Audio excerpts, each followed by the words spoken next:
اخباركم ايه؟ تعالوا النهارده نعمل بسكوت العيد الفاخر او بسكوت العيد بالزبده. هنعمل بسكوت احلى من المحلات 100 مره.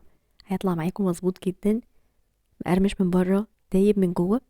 طبعا العيد ما يحلاش غير بكوبايه الشاي بلبن ومعاها كده البسكوت.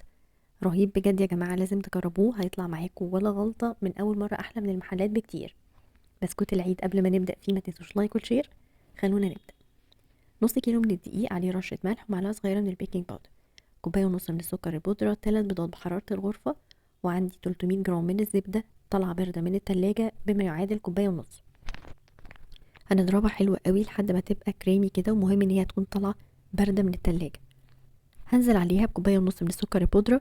والوصفات بتاعة البيتي فور والبسكوت لازم يكون السكر بتاعها ناعم جدا، يعني تضربوه حلو قوي وتنخلوه كذا مرة.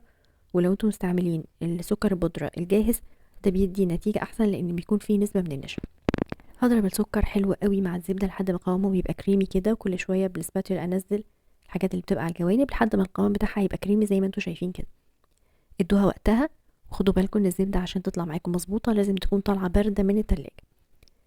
البيض كمان لما بتكون جودته حلوه، يعني يكون صابح ما فيهوش اي زفاره، بيفرق قوي في طعم البسكوت.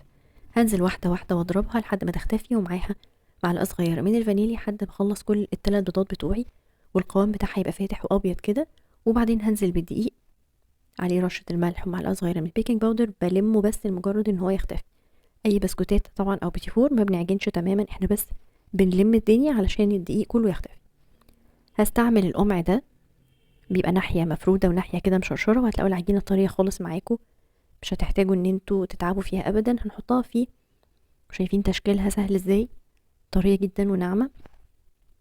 اي مقدار هتعملوه لازم تكونوا مظبطين الحرارة بتاعته، يعني البيض طالع بقاله فترة، الزبدة محطوطة في التلاجة، الدقيق يكون نوعه كويس متعدد الاستخدام، يكون جودة حلوة.